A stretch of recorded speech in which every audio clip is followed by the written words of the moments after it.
Hey guys, what is happening? And welcome to another album review with me, your host, AnimetalViking. And today I will be reviewing the brand new album by the band Septicflesh. The album is called Codex Omega.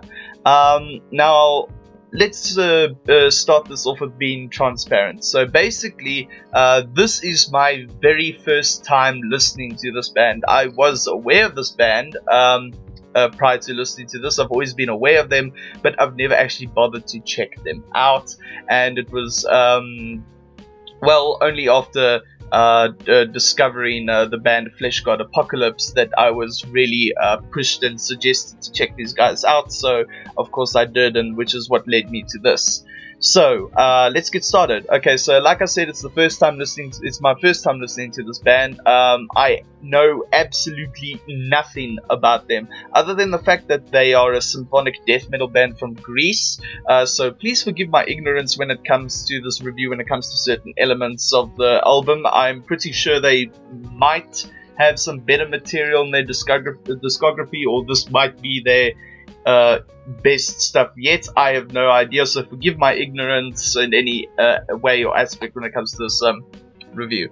Okay, so and like I said, the band was actually suggested to me while I was busy checking out Flesh God Apocalypse's material.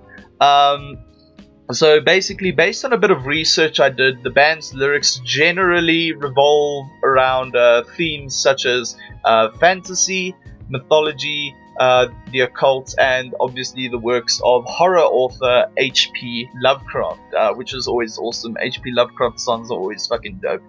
Now, right off the bat, I am a huge fan of the harsh vocals by, I think you say his name's Spiros Antonio.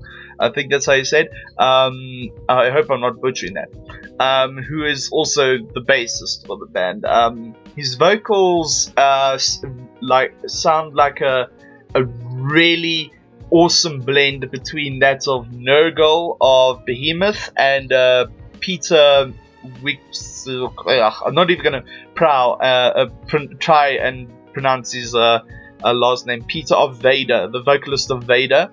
And actually, by the YouTube channel Two Toe Tags Metal Reviews, the two guys who review on that channel, one of them pointed out to me that in the vocals he could pick up a hint of the style that Phil Bozeman of Whitechapel has in his vocals. So I definitely picked up on that by the time I listened to this album for a second time. So yeah, I can definitely agree with that. It's a nice blend of the three. The clean vocals by Sotiris Vainas. Also, I hope I'm saying that right. Forgive me if I'm butchering it. He also does the rhythm guitars and the keyboards. They aren't exactly my cup of tea, but they definitely suit the sound that the band are going for. So, like I just said now, his clean vocals aren't my cup of tea, but they definitely suit the sound that the band are going for. Okay, so while this album is definitely symphonic death metal, it also has a black metal feel to it as well, considering the fact that the music is a lot more eerie than the typical grandiose classical feel that a band like Flesh God Apocalypse have. The orchestral parts of the music are a blend of so many styles found in classical music, and even incorporates a lot of Middle Eastern musical influences as well, giving the music a mystical and somewhat eldritch feel to it. Also, the grand choral elements really make the album feel epic in scale. The drumming on this album is really well paced. While I love fast drumming, a lot of the drumming on here focuses more on setting the mood of the song by controlling the flow and adding a real impact and sort of power to the songs. So while there are blast beats in the songs, the drumming doesn't go to the extreme speed caliber that most death metal bands usually have in their songs. The guitar work on this album is actually really strong, especially the riffing. Each riff packs a real punch and really adds a powerful, commanding and haunting element to the vocals. There are many great guitar solos to be found on here as well. While they aren't exactly flashy and fast solos, they definitely fit the aesthetic of the band's sound. The production for this album is something that I really liked as well.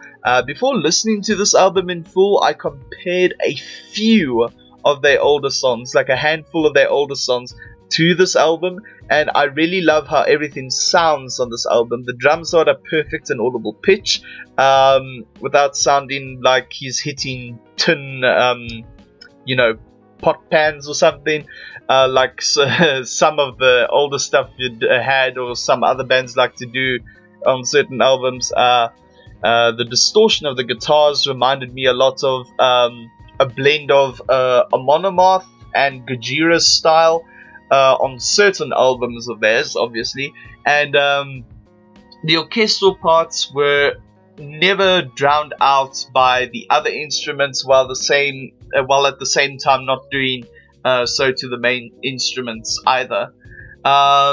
Another thing I'd like to point out is the songwriting. The songwriting is also fantastic in setting the mood and the atmosphere of the stories that the band is trying to tell and describe in each song, as each track flows nicely into one another, while at the same time not making the album come off as a concept album where you can't listen to the tracks you love separately, and where you're forced to kind of sit and listen to the whole album each time in order to appreciate it. So that's what I like about this album. You can still pick out individual tracks and listen to them on their own, even if there is somewhat of a running motif and concept going through them. So that's what I really enjoyed about this album.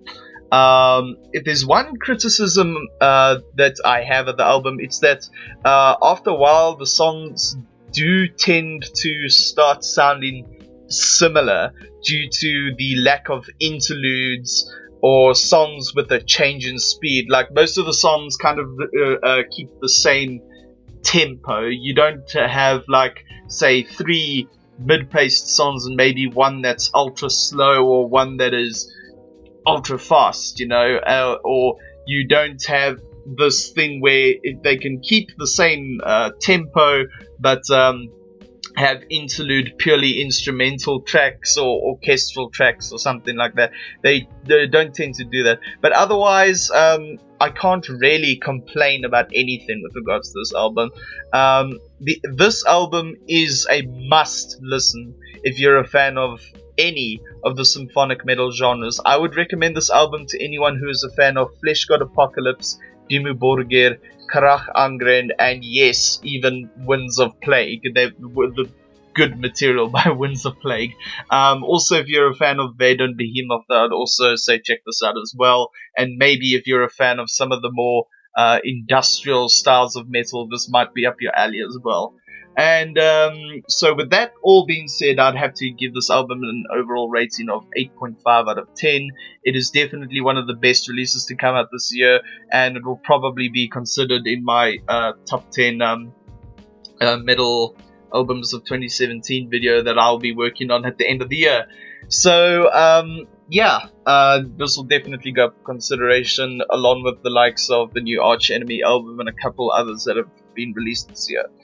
So yeah, that concludes this review for today, guys. I do hope you enjoyed it. If you did enjoy it, be sure to give this video a thumbs up, subscribe to the channel if you have not already done so, and be sure to share this review with your friends. Also, I want to know what your thoughts are on this album, so please feel free to let me know in the comments below what you thought of this album, and if there's any information that you'd perhaps like to give me about this band in particular, stuff that isn't, on the wikis or anything, then be sure to do that as well. I'm always up for some new information on a band I've never really listened to before.